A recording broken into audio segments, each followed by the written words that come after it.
그렇구나. 얘도 스스로 재물을 모은 이런 걸 뭐라 그래? 자수성가. 그치?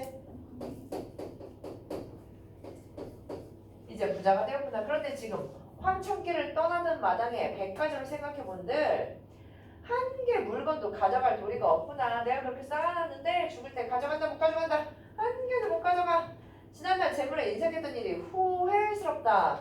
후회스럽다. 밑줄 치고요. 마찬가지로 내가 이렇게 살아갔던 것에 대한 느낌은 후회고 후회 때문에 더 깨닫게 되는 거죠.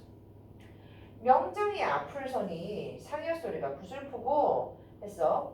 자, 명정 깃발 얘기하는 거예요. 깃발. 얘는 단어 뜻 좀 외워둡시다. 명정이 앞을 서니 상여. 상여소리. 요즘에는 상여소리 이런 거 듣기 힘들죠. 근데 드라마나 이런 데서 본 적 있어요? 상여? 상여 본 적 있어요? 상여 본 적 없지? 상여가 뭔지 알아 얘들아? 옛날에는 가마는 산 사람이 탄 거고 죽은 사람이 타면 그게 상여가 되는 거죠. 근데 가마는 어디에다 들어? 허리 옆에 드는데 상여는 어깨 위에 들죠. 그쵸? 요즘에는 관을 그냥 짧게 들고 가는 건데 옛날에는 가마처럼 생긴 관에다가 어깨에 메고서 가는데 이 행렬이 있을 수밖에 없는 이유가 뭐야? 집에서 모시죠? 집에서 장례를 하면 무조건 어디까지 가야 돼? 산소까지 가야 되잖아. 사람을 묻어야 되니까. 그래서 장례 행렬이 있을 수밖에 없어. 지금은 차 타고 가지고 그때는 걸어갔을 거 아니야. 그러면 상여를 매는데 그냥 떡하니 그냥 메고 갑니까? 우리나라가 이런 거에 엄청 집착하잖아. 죽은 사람에 대한 예를 갖추기 위해서 행렬이 쫙 이어지는데 맨 앞에 우리 누가 죽었습니다 라고 알려주는 게 바로 뭐야? 명정. 누가 죽었습니다 라고 알려주기 위해서 어떤 누구의 장례 행렬인지 알려주기 위해서 명정이 맨 앞에 있고 상여설이 상여를 든 사람들 뒤에 있는 사람들 곡하겠죠. 구슬프고 공산에 낙엽지고 밤비 내리는 쓸쓸한 무덤 속에서 비록 한 푼 돈인데 쓸 수가 있겠는가? 얘들아 풍경이 이 사람의 마음과 조응하고 있죠. 그쵸? 비록 한 푼 돈인데 쓸 수가 있겠느냐? 내 주머니 염습하여 입관할 때 두 손에 악수를 끼우지 말고 악수는 이제 죽은 사람 이렇게 손 올려놓으면 그 위에다가 천 이렇게 씌워요. 근데 그거 끼우지 말고 관장편에 구멍을 뚫어 내 손에 이렇게 좌우 밖으로 내놓아 길거리 행인들로 하여금 내가 재물을 산같이 두고 빈손으로 들어감을 보도록 하여라 하고 이내 운명했답니다. 이게 유언이었구나. 그치? 유언이야. 유언하기를 여기 부분이 다 유언이야. 본인의 깨달음이죠. 그죠? 하고 운명했답니다. 자, 근데 여기서 손을 내놓은 이유가 있죠. 자, 내 좌우손을 구멍 밖으로 내놓아. 이것 때문에 어떻게 돼 얘들아? 뒤에도 나오는데 이것 때문에 오물음에 뭐? 공급증을 일으키는 계기죠. 왜? 어땀시 뒤에 봐봐. 그래서 이동지가 죽은 후에 살은 자식들이 감히 유언을 어기지 못하고 그대로 시행했답니다. 소인이 아까 노상 길거리에서 우연히 상녀의 행녀를 만나 두 손이 관 밖으로 나왔음. 밑줄 괴이하게 여겨서 물어보았더니 괴이하게 여겼기 때문에 물어볼 수 있었던 거야. 저 왜 시체 손이 나와 있어요? 이렇게 곧 이동지의 유언이었습니다. 자, 근데 이동지의 유언이었습니다 하면서 이 부분만 딴 부분, 그 앞부분은요. 누가? 오무름이 들은 거야. 근데 이 부분만 뭐 오무름이 직접 본 겁니다. 직접 경험한 거예요. 들은 거는 간접 경험이지만 얘는 직접 경험이야. 자, 근데 진짜야? 아니야. 간접 경험이고 직접 경험이고 다 거짓말이야. 뭐 때문에? 종신노인에게 깨달음을 주기 위해서 오무름이 지어낸 거죠. 그쵸? 근데 지어낼 때 간접 경험만 얘기하면 믿음이 안 갈까봐 자기 이야기에 뭐를? 믿음을 주기 위해서 상대방에게 신뢰성을 주기 위해서 이 내 말에 사실성을 부여하기 위해서 일부러 자기가 직접 본 것도 한 방울 뚝 떨어뜨려서 얘기한 거야. 그치? 자, 그래서 인지장사의 기현야선이라더니 과연 오른발입니다. 라고 그랬어. 자, 여기 외워. 쓸 수 있어야 돼. 그치? 요거 읽으면 쉽잖아. 사람이 죽으려 할 때는 그 말이 착하다. 그렇구나. 논어에 나온 말이래. 외워. 쓸 수 있어야 됩니다. 과연 오랜만입니다. 그 종신노인이 듣고 보니 은연 중 자기를 두고 한 이야기였다. 아, 노인은 의도를 알아차렸구나. 오해하지 않았어요. 의도를 알아차렸는데도 불구하고 화가 났어? 화가 안 났어? 조롱의 뜻이 있다는 거 알았지만 이치에 타당해서 깨달았어. 이동진은 병들어서 깨달았는데 이 노인은 상대방의 말을 듣고 오물음의 이야기를 듣고 깨닫게 된 거야. 둘의 공통점과 차이점이 이렇게 있네. 그치?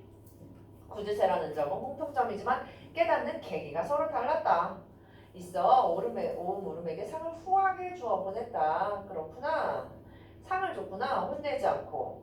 이튿날 아침에 드디어 여러 자식 앞으로 제사를 나누고 일가 친구에게도 보화를 흩어주었다. 와, 대단해.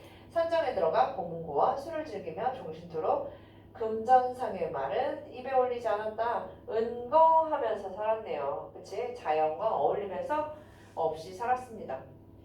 대체로 종실노인이 이런 도련이 깨달음도 쉽지 않지만 하고 있어. 자, 쉽지 않지만 여기 얘들아 밑줄 쳐. 작가의 긍정적 논평이 들어가 있네. 종실노인이 그 구두쇠였던 나빴던 적은 있지만 구두쇠의 짓을 한 것은 비판받아 마땅하지만 그래도 이렇게 말한다고 해서 깨달은 게 참 대단하다. 그리고 여기까지는 종실노인에 대한 예찬이죠. 종실노인 칭찬. 근데 여기서부터는 누구? 여기는 노인 예찬이면 여기는 오물음 예찬.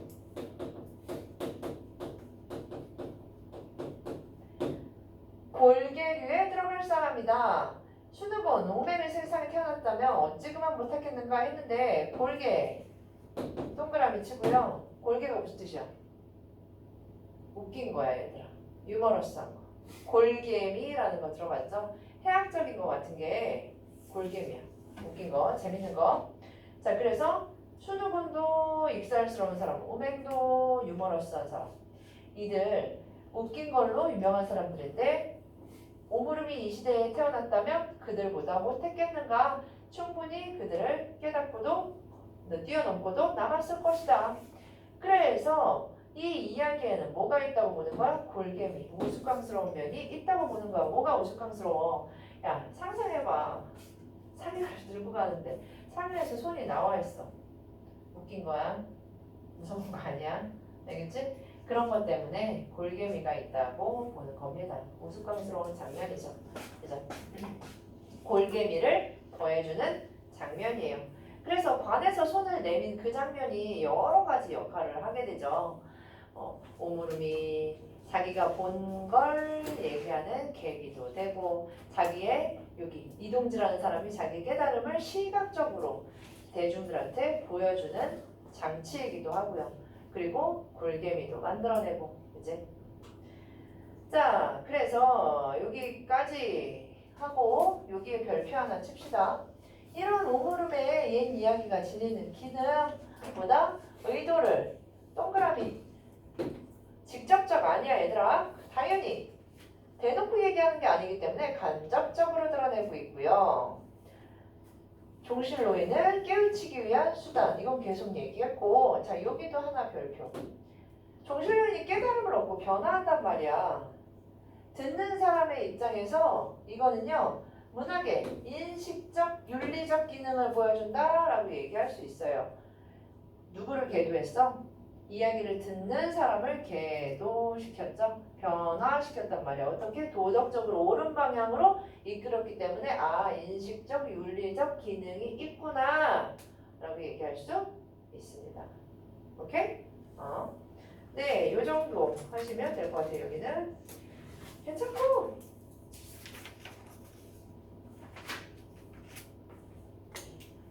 네네.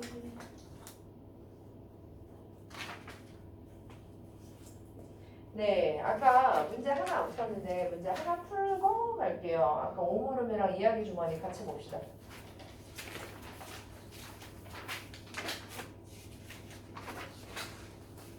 빨리 좀 가라.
점수 왜 자?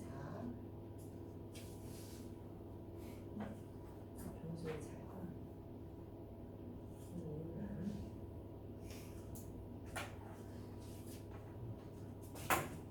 시험 보기 다시 한번 가보자.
있어?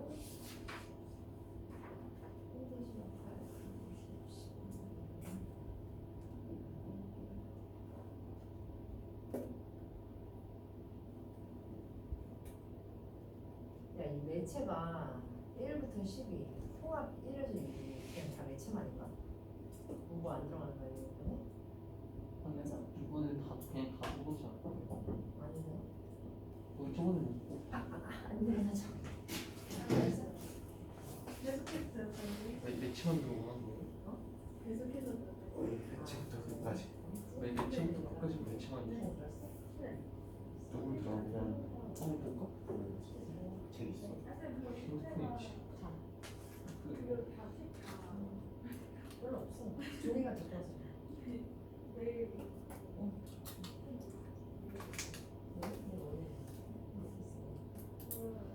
그러니까 미리가 내 위에서 아니야, 근데 이거. 또 사람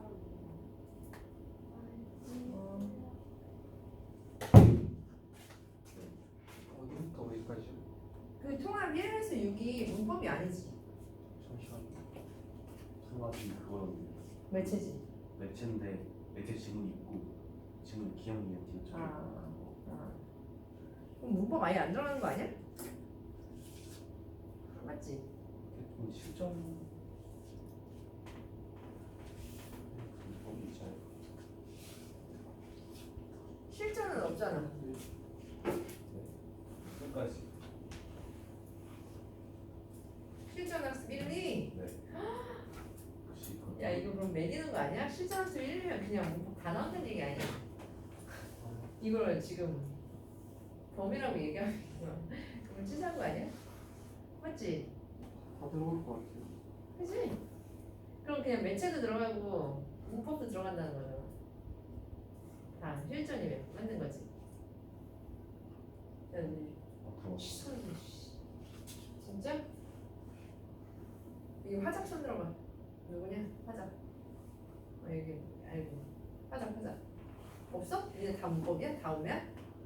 여기 다음이야? 진짜? 오케이.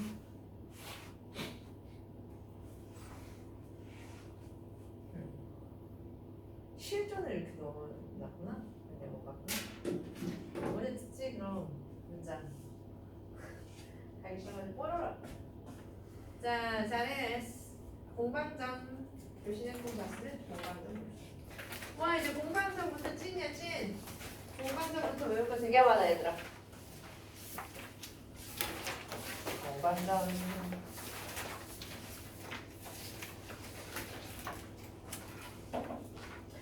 얘들아, 다른 거는 앞에 거는 쉬워가지고 인물 관계도를 안 봤어도 되는데, 자, 얘는 인물 관계도를 좀 봐줘야 해. 알겠지? 근데 이렇게 보면 더 복잡해 보이잖아. 그래서 뒤에서 본문 보고서 다시 앞으로 들어오면 얘가 간단해져요.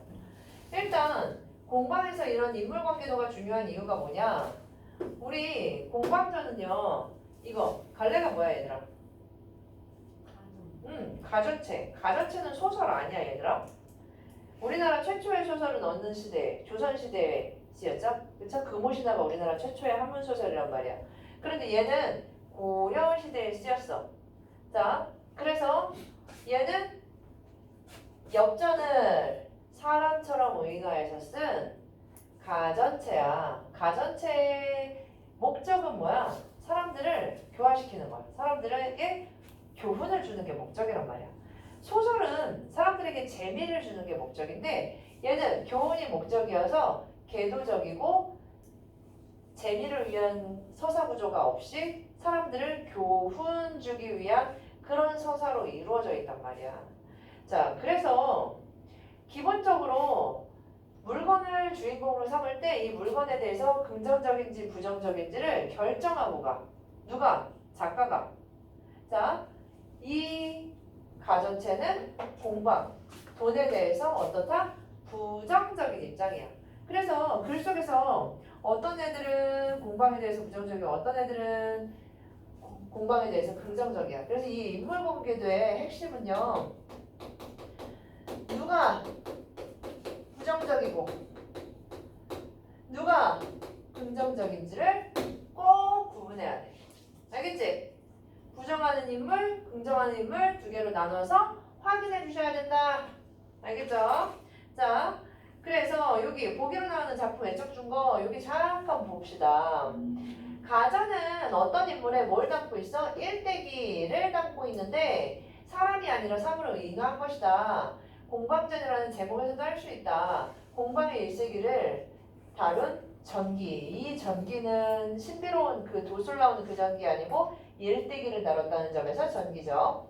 공방이 원래 놀쇠로 만든 동전인 엽전을 가리키는 말이기 때문이다. 자, 그래서 우화는 의인하는 대상의 속성과 관계없이 의미를 전달하기 때문에 대하사항을 무엇으로든 바꿀 수 있다. 그래서 우화의 주인공은 그냥 막 여우, 양치기 소녀. 근데 여우의 속성, 양치기의 속성과 상관없이 그냥 끌고 왔단 말이야. 그런데 가전은 다른 사물로 대체할 수 없다. 왜? 사물의 속성을 전달하는데 목적이 있기 때문이다. 이거 별표야 얘들아. 이게 우화랑 다른 점이야. 우리가 이솝 이야기 같은 우화를 읽으면서 아, 여우는 이런 애구나. 두루미는 이런 애구나 라고 생각하지 않잖아. 근데 이걸 읽으면 아, 공방, 도는 이런 것이구나 라고 생각하게 된다고요. 알겠죠? 자, 그래서 우화와 달리 가전에서는 의인화하는 사물 자체가 중요하다. 그리고 공방에 사는 관자라고 하는데 관지라고 하는데 어쩌고저쩌고 쭉. 자, 생김새는 성품을 형상화하는 데도 쓰였다. 공방전 제목에 관한 것이에요. 이 공방은 겉에는 둥글둥글해. 근데 네모나게 가운데가 각졌어. 이거를 공방이라고 부르는데 얘는 외형뿐만이 아니라 뭐에도 성품을 묘사하기도 한다. 겉은 둥글둥글한데 속은 모났다는 얘기죠. 겉은 좋아 보이는데 실상은 그렇지 않다는 얘기죠. 그렇죠? 그래서 겉과 속이 다른 이중적 성품을 떠올리게 한다. 그렇구나. 여기 밑줄 친 거는 다 잘 알아두셔야 합니다. 자, 오케이. 뒤에 봅시다. 여기는 위에는 밑줄 칠게 있어요. 위에도 밑줄 치세요. 이 작품은 돈을 의인화하여 재물에 대한 사람들의 탐욕을 경계한 요게 이 글을 쓰는 목적이야. 이게 사람들한테 전하고 싶은 교훈이야. 재물을 경계해라. 돈을 경계해라. 그래서 가정체가 사물을 의도하는 내용을 전개한다는 점을 고려해서 의미에 주목하며 감상하자. 자, 해당 장면은 공방의 가게를 소개하고 일반적인 가전체의 형식이야. 가전체는 기본적으로 뭐부터 나와? 가계도부터 나와. 주인공인 공방의 할아버지는 이랬고 저랬고 그 다음에 공방의 행적이 나오는데 이 행적에는요 뭐가 나온다? 성공부터 어디까지 나와? 실패까지. 성공이라는 건 임금과 가까워지는 게 성공이고요. 실패라는 건 이제 임금과 멀어져서 죽게 되는 그 과정까지가 실패죠. 그쵸?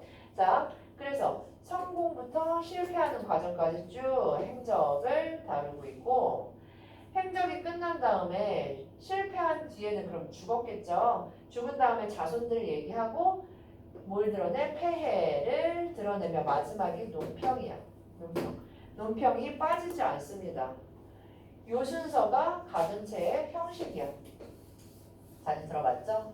자, 항상 주인공에 대한 부정적, 긍정적 입장을 선택을 확실하게 해야 되는데 여기서는 공방의 부정적인 속성이 더 두드러진다. 그게 작가가 드러내고자 하는 의도다. 주목 보십시다. 여기서부터 수험특강이 실려 있어요. 교과서에 굉장히 많이 나와 있는데 교과서마다 글자가 조금씩 달라요. 공방의 자는 관지이다. 얘는 아까 얘기했죠? 둥글고 안에 네모나고 관지는 지웠네. 가운데 네모난 구멍에다가 뭘 끼워? 실을 끼워서 동글동글하게 말아놓죠. 그게 관지죠. 그쵸? 그래서 뺀다라는 의미에서 자가 관지. 그의 선조는 하면서 가계도가 시작됩니다. 선조 옛날 할아버지는 시향산에서 은거하였다. 일찍 세상으로 나왔지만 쓰이지 못했다가 무슨 뜻이야? 유통이 안 됐다는 얘기야. 쇳덩어리 비슷한 게 나오긴 했지만 유통되지 못했다. 비로소 황제 때 조금씩 쓰였다는 드디어 뭐 유통되기 시작했다. 조금씩. 그런데 성질이 강경하여 세상길에 매우 단련되지 못했다. 유용하지 못했다. 널리 사용되지를 못했다. 그래서 황제가 관상을 보는 사람을 불러 그를 살피게 하니 뭐래? 거칠어서 사용할 수 없지만 임금님의 쇠를 녹이는 용광로에서 갈고 닦으면 자질이 드러나게 될 것이다. 자, 그래서 임금이란 사람을 사용할 수 있는 그릇이 되도록 만드는 자리니까 구리와 함께 버리지 마십시오. 해서 세상에 나타나게 되었다. 내가 대충 읽었는데 얘들아, 지금 공방에 대해서 긍정적인 사람이 한번 등장했어요. 누구? 관상쟁이, 관상 보는 사람. 공방에 대해서 긍정적이기 때문에 취해라, 버리지 말아라 라고 얘기했어. 그치? 구리와 같이. 자, 그래서 공방이 쓰긴 쓸 건데 누구의 역할이 중요해? 임금의 역할이 중요하다. 임금께서 이렇게 해주신다면 유용하게 쓸 것이다. 그렇대. 그때부터 잘 유통되기 시작했다. 이걸 뭐라고 한다고요? 밑줄 하나 쳐놓읍시다. 화폐 경제가 시작되기 시작했다. 자, 여기서는 시대적으로 많은 일들이 일어나는데 종종 문제에 나오는 게 이 시대를 쭉 늘어놓고 각각의 시대에서 일어났던 일, 일어나지 않은 일을 구분하는 문제가 가끔씩 나와요. 매우 귀찮은 문제죠. 어려운 문제가 아니라 내가 본문을 제대로 읽지 않으면 현장에서 막 읽어 내려가야 되는데 니네도 아까 얘기했지만 시험 범위가 많기 때문에 시험 문제 그 현장에서 파악하려면 시간 오래 걸릴 수 있어요. 미리 알아갑니다. 이때는 그랬고, 자, 예. 선조에 대해서 얘기하고 있죠. 그렇죠? 공방의 아버지인 천은 많이 내려왔네. 아버지까지. 아버지인 천은 주나라의 태조로 임금의 나라의 세금을 담당했다. 세금을 화폐로 내기 시작했구나. 공방의 사람됨은 겉은 둥글고 가운데는 네모나며, 얘들아 그 밑에 부정적 측면 동그라미 치세요. 이미 여기에서 공방에 대한 부정적인 시선이 드러나는 거야. 겉은 둥글다 그랬는데 가운데는 네모나고, 이 부분이 공방이라는 이름을 얻은 이유이기도 하죠. 그렇죠? 이름의 이유. 세상의 변화에 잘 대응했다. 이건 좋은 얘기 아닙니다. 처세술에 능하다는 얘기야. 나쁘게 얘기하면 박쥐 같다는 얘기겠지. 그치? 기회주의자란 얘기야. 좋은 사람 앞에서는 좋게, 나쁜 사람 앞에서는 나쁘게. 절개가 없다는 뜻이죠. 그죠? 공방은 한 나라에서 벼슬하여, 얘들아 한 나라 네모쳐. 자, 이제 한 나라에서 일어나는 일이야. 홍려경이 되었다. 당시 오나라 임금인 비가 교만하고 참람하여 권력을 마음대로 행사했는데, 공방이 뭐야 얘들아? 외교관이야. 외교관. 공방이 외교관이라서 공방이 이웃나라 임금인 비를 도와서 돈을 모으기 시작했대. 자긴 권력이 없지만 오나라 임금인 비가 권력이 많으니까 권력 옆에서 딱 붙어서 이익을 취하기 시작했다. 점점 어떻게 하는 거야 얘들아? 행정에서 성공하고 있는 그 과정이야. 일단 이익을 많이 취했고, 호제 때 한 나라에서 또 호제로 넘어갔어. 나라가 텅 비고 창고가 텅 비게 되었는데 호제가 이를 걱정하며 공방을 부민으로 임명했다. 홍려경에서 부민호가 됐네. 그치? 그 무리 염철승, 근과 함께, 염철승의 이름이 근이란 얘기야 얘들아. 염철승의 이름이 왜 근이냐? 염철승이 뭐야? 염은 소금, 철은 쇠, 승은 그냥 얘네를 같이 부르는 이름이야. 자, 그런데 염철승은 화폐가 쓰이기 이전에 화폐처럼 쓰였던 애들이거든. 그만큼 중요하다는 얘기죠. 너무 중요해서 국가에서 관리를 한 거야. 근데 염철승이 국가에서 관리하다가 화폐가 나타났으니 그 값어치가 어떻게 돼? 화폐에 비해서 불편하니까 그 가치가, 화폐로서의 가치가 떨어졌겠죠. 화폐로서의 가치가 떨어지니까 이름을 근이라고 진 거야. 겨우 근근이 라는 이름인 거죠. 자, 이름뿐만이 아니라 함께 조정해 있었는데 근이 공방을 가형이라고 불렀던 걸 보니 당연히 근보다 공방이 셌더라. 이제는 영철보다 화폐가 더 우세해졌더라 라는 걸 알 수가 있어요. 그걸 얘기하고 있는 거예요. 이름을 부르지 않았다. 공방은 성질이 탐욕스럽고 염치가 없었는데 계속 부정적인 평가네요. 서술자의 공방에 대한 부정적 평가야. 이미 국가의 재산을 총괄하면서 자모를 주저하는 거. 네, 자모를 주저해. 자모의 경중을 저울질하는 것을 좋아했다. 그렇대. 자, 공방은 국가를 이롭게 하는 것에는 도자기와 철을 주저하는 것만이 있는 것이 아니다. 얘기하죠. 그쵸? 도자기랑 철 만드는 것뿐만이 아니라 어떻게 해야 되는데 백성들과 함께 조그만 이익을 다투고 이미 부정적인 표현이기 때문에 조그만이라고 썼어. 조그만 이익을 다투고 물가를 올리고 내리고 곡식을 천대한다는 게 무슨 얘기야? 농사를 게을리한다는 거겠죠. 화폐를 귀중하게 여겼다. 드디어 실물경제 얘들아. 화폐경제, 유통경제 이런 거보다는 뭐가 최고야? 상품보다는 화폐, 교환 가치로 써요. 화폐가 굉장히 중요해졌다. 자, 그래야요 백성이 근본을 버리고 끝을 쫓도록 하고. 얘들아 이거 밑줄 치고요. 얘는 산업공상이라는 말 때문에 이렇게 나온 거야. 산업공상이 뭐야? 우리나라의 직업을 크게 네 가지로 나누는 거죠. 사자가 있고 농자가 있고 공자가 있고 상자가 있는데 가장 존귀한 직업이 양반이야. 양반 다음이 농사 짓는 거. 농사 짓는 거 다음이 공업, 장인. 그치? 물건 만드는 사람. 가장 쌍놈이 뭐야? 상인들. 그래서 근본을 버린다. 농사를 버리게 하고 끝을 쫓는다. 상업만 좋아하도록 한다. 이런 뜻이에요. 산업공상의 끝을 얘기하는 겁니다. 농사 짓는 것을 방해하니까 나라의 근간이 흔들리고요. 당시에 강관들이 자주 상소를 올려 비판했지만 여기 밑줄 쳐주세요 얘들아. 아무 일도 안 한 건 아니야. 비판했어요. 이 당시에 잘 나갈 때도 비판을 받기는 했지만 뭘로? 상소를 올려서 사람들이 비판했지만 누가? 왕이 이를 받아들이지 않았다라고 얘기하고 있어. 아, 이때까지는 상소의 내용이 받아들여지지 않았구나.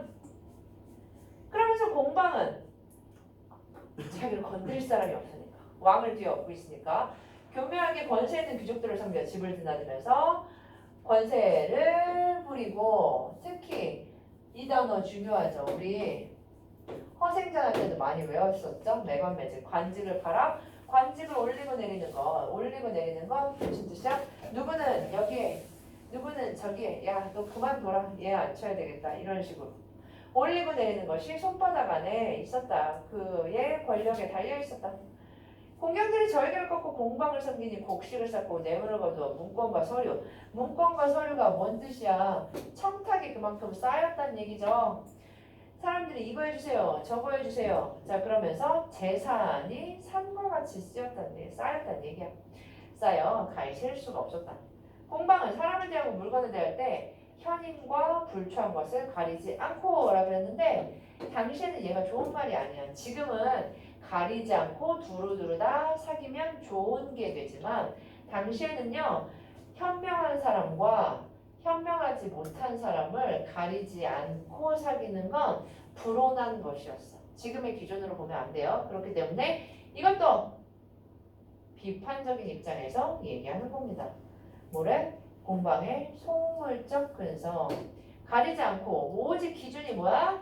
재산이 기준이 되는 거야. 두루두루 사귀는 것처럼 보이는데 사실은 이 사람은 사람됨보다 돈이 중요하기 때문에 불초한 사람이라도 돈이 많으면 사귀었다.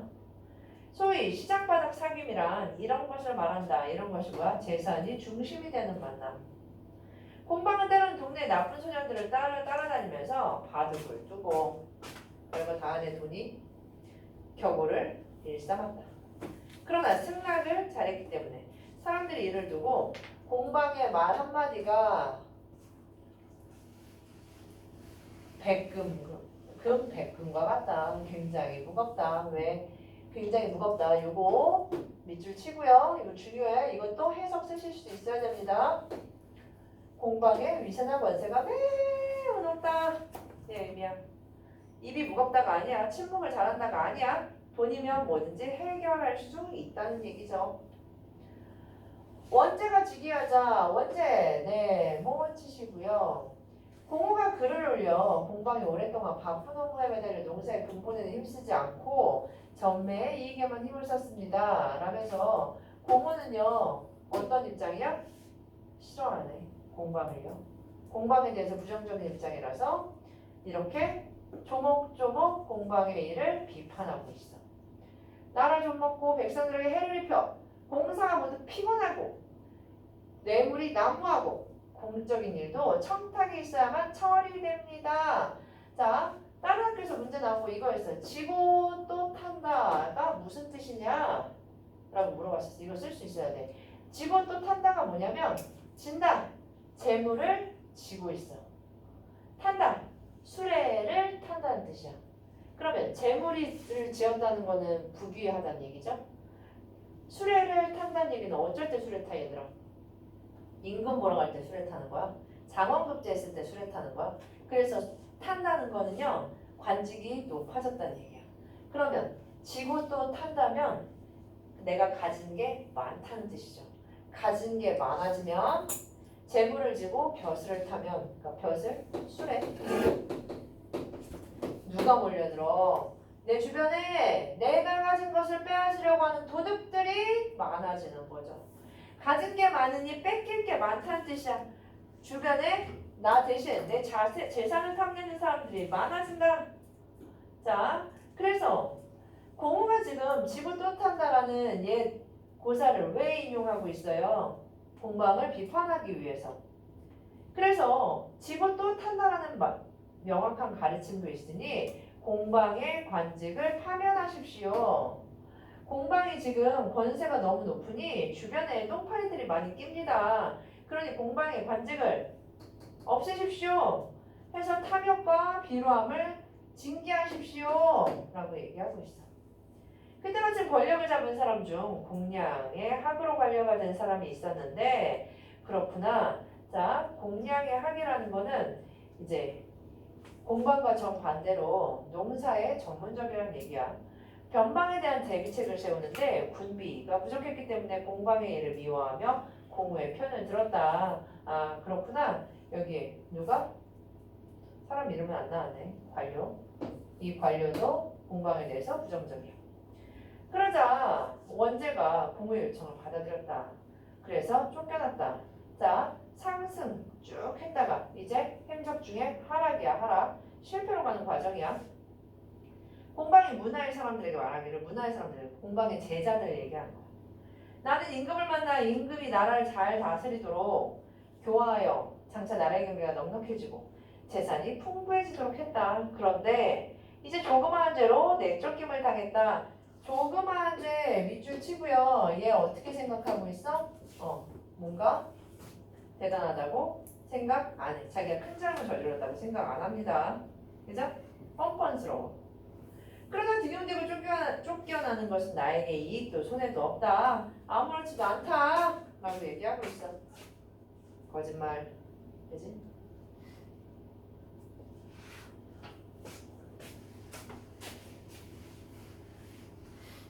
자, 결국에 이렇게 살았어도 다행스럽게 남은 몫은 끊어지지 않았고 얘들아 예언과도 마찬가지야. 세상에 몸을 붙이고 살아갈 것이다. 밑줄 치고요. 결국 자기 컴백할 것이다. I will be back. 나 이렇게 안 죽어. 나 안 사라져. 나 계속 쓰일 거야. 그런 말.